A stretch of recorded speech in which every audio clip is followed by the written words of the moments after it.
नमस्कार, ज्ञान Sindhu coaching classes में आप सभी का स्वागत है। अरुणेश कुमार के साथ जुड़ चुके हैं आप। कक्षा 10 के जितने भी विद्यार्थी हैं, एक बार सहसा इसको शेयर कर दें और अचानक से आ जाएं हमारे चैनल पर। अचानक से ही सब कुछ होता है। देखो, कहा गया है कि अधिगम यानी कि जो सीखना होता है, जो लर्निंग होती है, वो अचानक से ही होती है। इस जीवन में, इस संसार में, इस दुनिया में सब कुछ अचानक से ही होता है। तो अचानक से आ जाओ और अचानक से एक शुद्ध ज्ञान प्राप्त कर लीजिए और अचानक से इसको शेयर कर दीजिए और अचानक से लोगों को जोड़ लीजिए और अचानक से आप भाग्यशाली बन जाइए। अचानक से आप अच्छे से अंक लेकर के आ जाइए। सब कुछ अचानक हो रहा है। वेट करते रहिए, लेकिन होना सब कुछ अचानक ही है। वेट करते रहेंगे, अचानक एक दिन बहुत बड़ी सफलता मिल जाएगी। तो पथिक किसकी रचना है? ये पहला प्रश्न आपके स्क्रीन पर है, जो आपको बताना है कि पथिक किसकी रचना है। आपके सामने जो ऑप्शन है वो है राम नरेश त्रिपाठी, सुमित्रा नंदन पंत, धर्मवीर भारती और नरेंद्र शर्मा। ये चार ऑप्शन आपको दिए जा रहे हैं। देखो, 2023 का जो एग्जाम होना है, 2023 का एग्जाम आपका होगा, 20 नंबर का ऑब्जेक्टिव आएगा।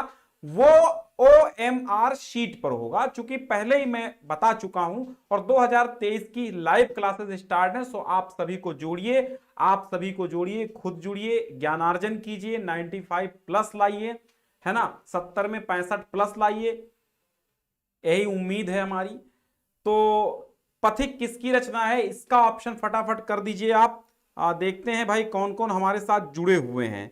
हाँ, एक बार जो है सभी लोग शेयर कर दीजिए। तो राम नरेश त्रिपाठी हैं, सुमित्रानंद पंत हैं, धर्मवीर भारती हैं या फिर नरेंद्र शर्मा हैं, ये आपको बताना है कि पथिक किसकी रचना है। ठीक है, पथिक किसकी रचना है, पथिक की हम बात कर रहे हैं। ठीक है, चलो बता दो पथिक किसकी रचना है। ओके, तो यहां पर जो आपका राइट आंसर हो जाता है वो मिलन, पथिक, मानसी, ये सब राम नरेश त्रिपाठी की हैं। तो यहां पर आपका ए ऑप्शन सही हो जाएगा। जी हां, अगर आपको ऐसे ही प्रश्नों का मॉक टेस्ट देना है, ऐसे ही 20-20 प्रश्नों का हमने आपका प्रैक्टिस सेट बना रखे हैं, जिनको हम अपनी भाषा में और कंप्यूटर की भाषा में, ऑनलाइन की भाषा में मॉक टेस्ट कहते हैं। क्या कहते हैं? मॉक टेस्ट कहते हैं।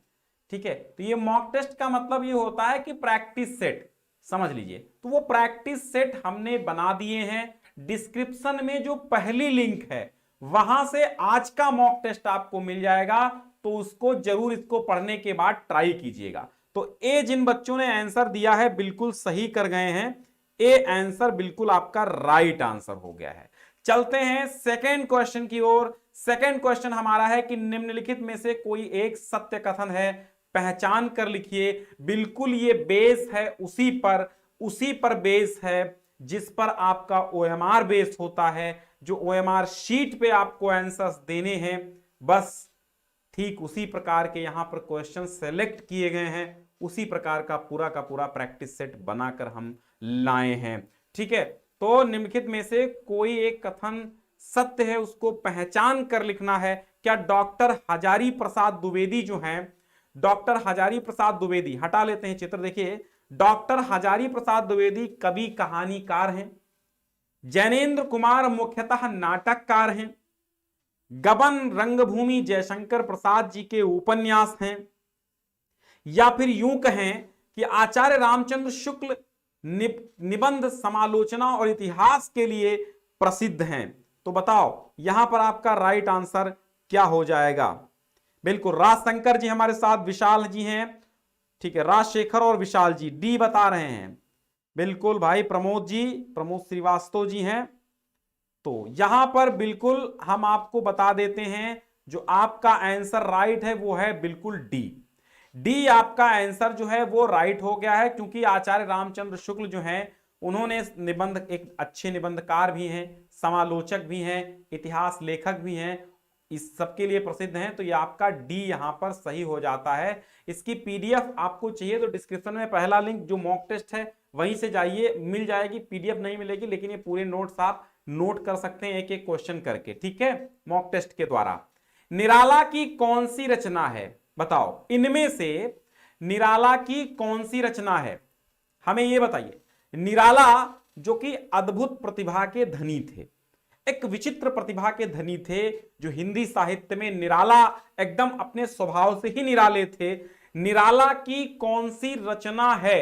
रेणुका है, अनामिका है, रश्मिरथी है, या इनमें से कोई नहीं है? हमको ये बताओ कि निराला की जो रचना है इनमें से कौन सी है। अगर हाई स्कूल वाले के अलावा 11 वाले 12 वाले देख लें तो कोई दिक्कत भी नहीं होने वाली है, क्योंकि ज्ञान जो है ना वो कहीं से भी उठा लो, किसी भी क्लास का उठा लो, ज्ञान ज्ञान होता है। और ज्ञान जो है वो हमेशा आपके काम आएगा जीवन में, चरण प्रति चरण, यानी पग पग पर आपके काम आता है, उसका नाम है ज्ञान। ठीक है, ज्ञानम सर्वत्र संभवति, और ज्ञान जो है ज्ञानम मनुजस्य तृतीय नेत्रम, ये भी समझिए आप। निराला की कौन सी रचना? रेणुका, अनामिका, रश्मिरथी और कोई नहीं। इनमें से तो रेणुका तो रामधारी सिंह दिनकर की हो गई, रश्मिरथी भी रामधारी सिंह दिनकर की हो गई, लेकिन अब ऑप्शन बचा कौन सा? अनामिका का। क्या ये है? बिल्कुल है।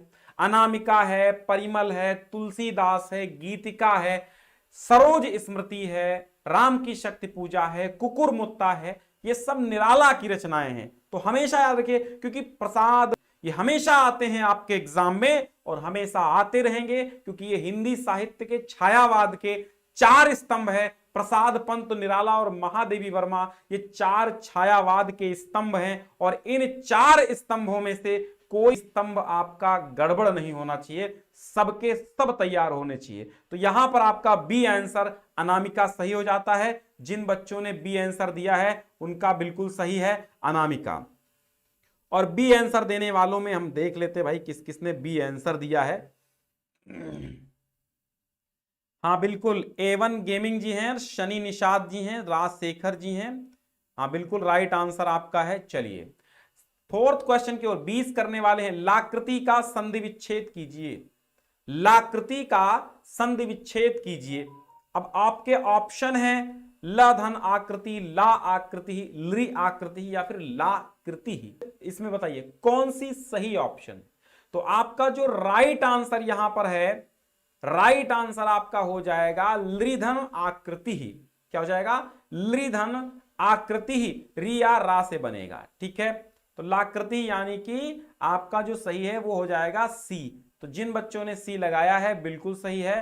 हाँ ठीक है। युगधारा किसकी रचना है? युगधारा किसकी रचना है? युगधारा बताइए। युगधारा जैसे रसखान की है, नागार्जुन की है, मतिराम की है, रहीम की है, किसकी है युगधारा? युगधारा किसकी रचना है बताइए। युगधारा किसकी रचना है? फटाफट बता दीजिए भाई, युगधारा किसकी रचना है? तो प्यासी पथराई आंखें। क्या? प्यासी पथराई आंखें और युगधारा, ये जो है आपकी नागार्जुन की रचनाएं हैं, नागार्जुन की हैं। प्यासी पथराई आंखें, युगधारा, सतरंगे पंखों वाली, ये सब किसकी रचनाएं हैं? नागार्जुन की हैं। तो याद कर लीजिए युगधारा नागार्जुन की रचना है। बी ऑप्शन आपका यहां पर सही हो जाएगा। क्या सही हो जाएगा? आपका बी ऑप्शन यहां पर सही हो जाता है। निम्नलिखित पंक्तियों में प्रयुक्त अलंकार का नाम बताइए। कि मानो हवा के जोर से सोता हुआ बा, मानो हवा के जोर से सोता हुआ बादल जगा, है ना? वो बताओ, ये तो रस है। अब ये रस कौन सा है वो भी कमेंट कर देना आप। रस इसमें जो है वीर रस भी है और रौद्र रस भी है। और मानो आ जाने से उत्प्रेक्षा, अनुप्रास, उपमा, रूपक में से कौन सा अलंकार होगा? तो आप सभी जानते हैं मनु मानो, जन जानो, मानो जानो, मनहु जनहु, ये जहां पर होते हैं वहां पर उत्प्रेक्षा अलंकार होता है। तो यहां पर राइट आंसर है उत्प्रेक्षा अलंकार। ठीक है, यहां पर आपका राइट आंसर क्या है? उत्प्रेक्षा अलंकार।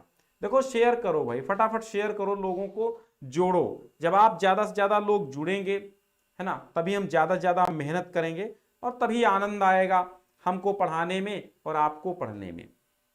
ठीक है, मैं सत्य कहता हूं सखे सुकुमार, मुझे यमराज से भी युद्ध कर प्रस्तुत सदा मानो मुझे। ये क्या है, कौन सा रस है, वीर रस है ना, वीर रस है। ऐसे रस भी याद करना आपको। तो यहां पर आपको ए आपका है बिल्कुल प्रमोद श्रीवास्तव, जितेंद्र कुमार, एवन गेमिंग, बिल्कुल राम कैलाश शर्मा जी, गुड इवनिंग भाई। चलिए ठीक है, स्टार गेमर जी हैं। हाँ, इंटर में नहीं आता, इंटर में आता है, इंटर में भी आता है, लेकिन वहां पर आपको क्या आता है, इंटर में पहचानने को नहीं आता है। इंटर में तो पूरी परिभाषा और वो लिखने को आती है ना, पहचानने को नहीं आता है। चलिए, अभिषेक जी हैं, जितेंद्र हैं, राजशेखर जी हैं, बिल्कुल आपका चलते हैं अगले क्वेश्चन की ओर। अगला क्वेश्चन हमारा है 20 के 20 करेंगे आज। आकाश गंगा किसकी रचना है? आकाश गंगा अशोक वाजपेयी की है, रामकुमार वर्मा की है, नरेंद्र की है, या फिर तुलसीदास की है? तो यहां पर फटाफट आंसर कीजिएगा। तो यहां पर जो राइट आंसर आपका हो जाएगा वो हो जाएगा रामकुमार वर्मा। हमने आपको एक बार बताया था रेशमी टाई चारुमित्रा, है ना, ये किसकी है? रामकुमार वर्मा की है। तो यहां पर आकाश गंगा भी, दीपदान भी, ये रामकुमार वर्मा की है। डॉक्टर रामकुमार वर्मा, हम मोहब्बत से नाम लेंगे उनका, ठीक है। डॉक्टर रामकुमार वर्मा कैसे नाम लेंगे? बड़ी मोहब्बत से लेंगे और बड़ी शिद्दत के साथ लेंगे, है ना, गंभीरता के साथ। शिद्दत मतलब गंभीरता होता है ना, यही तो होता है। माता और पिता में, देखो समास का क्वेश्चन आपके सामने आया कि माता और पिता में कौन सा समास है? द्वंद्व समास है, कर्मधारय समास है, बहुब्रीहि, या कौनो नहीं है? आप बताओ, आप बताओ। देखो बात यह है, अम्मा और बप्पा, पानी और खाना, आवा और जावा, मिला और बिछड़ा, है ये सब और लग जाए ना तो ये क्या है? एक जुड़वा बनाते हैं ना, जोड़ा बनाते हैं। और जब जोड़ा बनाते हैं तो द्वंद्व, द्वंद्व मतलब दो दो, द्वंद्व मतलब दो दो, है ना। माता पिता, मोर मोरनी, राम लक्ष्मण, सीताराम, घनश्याम, नहीं घनश्याम तो नहीं होगा, सीताराम, राधे श्याम, है ना, ये हो जाते हैं। तो द्वंद्व समास माता और पिता में है। तो पूरे के पूरे हम समास पढ़ाएंगे, अब टेंशन मत लो, ये केवल प्रैक्टिस के लिए हम बता रहे हैं आपको कि ऐसे ही OMR शीट के प्रैक्टिस हम चलाते रहेंगे बीच बीच में, और बीच बीच में आपके चैप्टर्स हम पढ़ाते रहेंगे। हमारा पढ़ाने का स्टाइल थोड़ा सा, हमारी विधियां अलग हैं, वो लोग जानते हैं जो पढ़े हुए हैं। क्रमबद्ध पढ़ाते हैं, विधिवत पढ़ाते हैं, सारे नोट्स PDF फ्री देते हैं, सब कुछ फ्री है।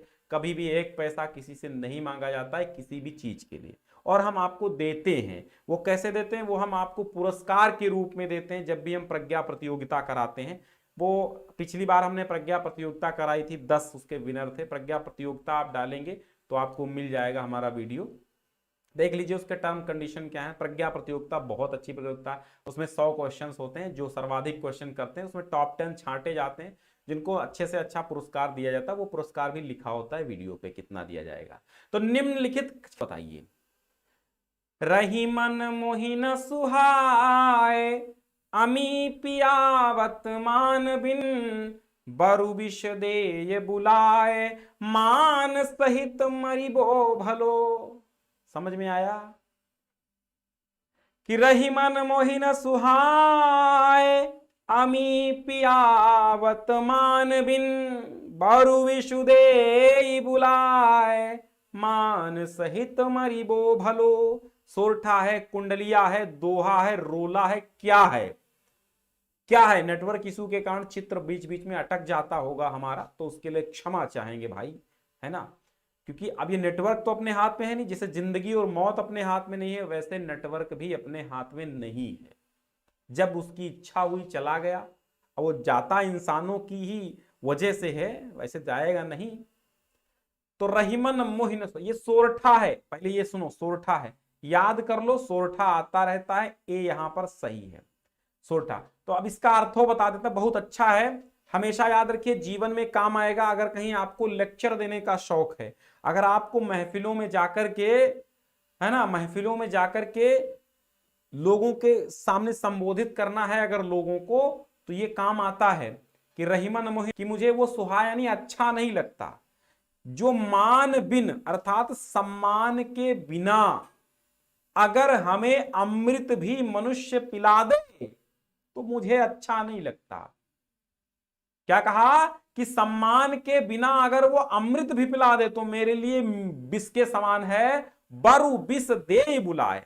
अगर भी बुला करके देता है मान सहित, सम्मान के साथ अगर हमको बुला करके अमृत भी दे देता है तो मरिबो भलो मरना ठीक है, लेकिन अपमान के साथ अमृत पीना ठीक नहीं है। समझ में आया कि अगर अपमान करने के बाद कोई है तो वो विष से भी ज्यादा बदतर होगा, विष से भी ज्यादा खतरनाक होगा। और अगर अपमान सम्मान के साथ आपको कोई विष भी पिला देता है तो उसके लिए मरना ठीक होगा, है ना। तो इज्जतदार लोग इज्जत के लिए मरते हैं, चरित्रवान लोग चरित्र के लिए, और जो है वही है पेट्टू मरे पेट को, नामी मरे नाम को।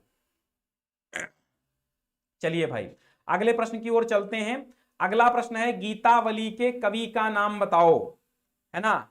तो कवितावली, गीतावली, दोहावली, हमने बताया कवितावली, गीतावली, दोहावली। जब कवितावली है, गीतावली है, दोहावली है, पार्वती मंगल है, जानकी मंगल है, रामाज्ञा प्रश्न है, बरवय रामायण है, अब तो जान गए होंगे रामचरितमानस है।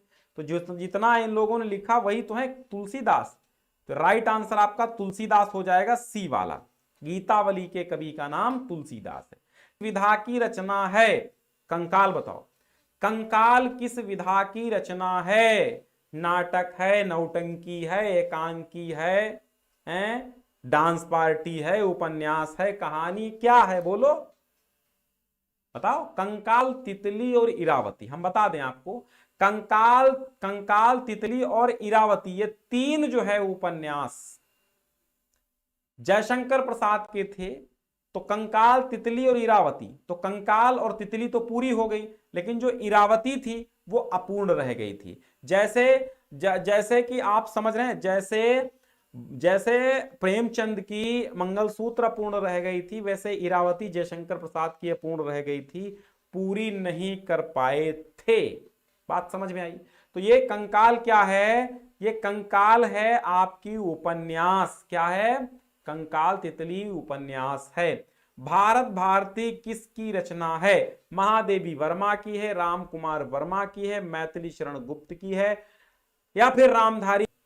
दिनकर तो दिन करने वाला व्यक्ति ही है, वीरता के क्षेत्र में उजाला कर गया दिनकर। वाह, आनंद की बात है कि दिनकर की रश्मिरथी पढ़ने के बाद मुझे वो रस मिला जो मुझे शायद किसी भी बुक में नहीं मिला। बहुत ही अच्छी सुंदर प्रस्तुति है, बहुत ही मजेदार चीजें हैं। बाकी बहुत सारी कविताएं हैं मुझे बहुत पसंद है, जैसे जयशंकर प्रसाद का आंसू है, विरह काव्य बहुत अच्छा है, कामायनी पढ़ लीजिए वो बहुत अच्छा है ना। अगर समय मिले तो साहित्य से जुड़ो। मोबाइल की दुनिया ने हमारा साहित्य छुड़ा दिया और हम चाहते हैं कि आप साहित्य से जुड़िए, अधिक से अधिक पुस्तकों को पढ़िए, कॉमिक्स पढ़िए, किताबें पढ़िए, उपन्यास पढ़िए, कहानियां पढ़िए, लेकिन देखिए नहीं। आप मोबाइल में देखते रहते हैं, उससे वो रस प्राप्त नहीं होता है जो किताबों की खुशबू में प्राप्त होता है। तो हमें जो किताबों के पन्नों की खुशबू से जो कहानी पढ़ने में आनंद आता है, उस खुशबू के साथ वो आनंद हमें मोबाइल में नहीं आता है। Mobile phone, laptop, iPad, iPhones में नहीं आता है। इसलिए किताबों से जुड़िए, साहित्य से जुड़िए, लगाव रखिए। भारत भारती एक बार उठा के पढ़ लीजिएगा। आपके पास मोबाइल है तो मोबाइल में ही सर्च कर लीजिए भारत भारती। जयशंकर प्रसाद की नहीं है, किसकी है? मैथिली शरण गुप्त की है। तो सी वाला ऑप्शन यहां पर राइट कर दीजिए, मैथिली शरण गुप्त की रचना है भारत भारती। निम्नलिखित में से कौन सा रस है? अच्छा, निम्नलिखित में कौन सा रस है? प्रिय पति वह मेरा प्राण प्यारा कहाँ है? अब मेरे पढ़ते समय ही आपको समझ में आएगा कि कौन सा रस है। अभी रस मिलेगा आपको, मैं पढ़ रहा हूं और मेरे पढ़ते पढ़ते आपको रसानुभूति हो जाए तो जरूर आप ऑप्शन सही कर देंगे। प्रिय पति वो मेरा प्राण प्यारा कहाँ है?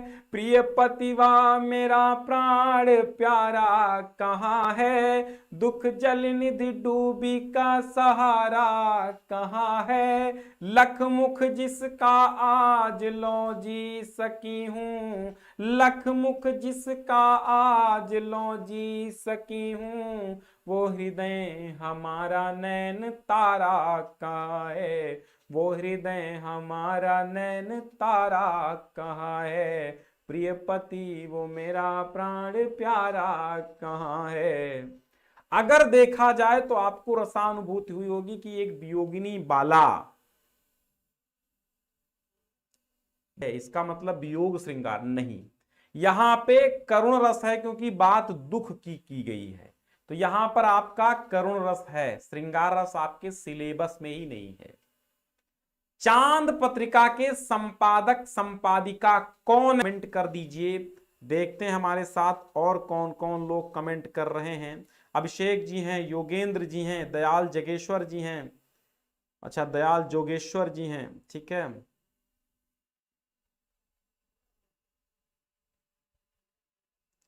बिल्कुल, चांद पत्रिका के संपादक कौन हैं? चांद, चांद पत्रिका राम वृक्ष बेनीपुरी हैं, मुंशी प्रेमचंद हैं, महादेवी वर्मा हैं या फिर कमलेश्वर है।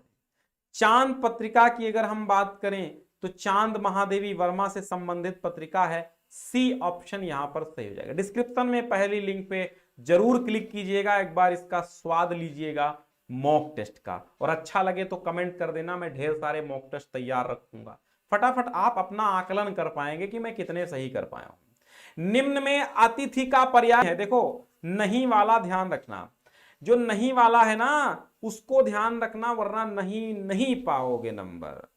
निम्न में अतिथि का पर्याय वाची नहीं है, पहुना, अभ्यागत, पाहन, मेहमान, है ना।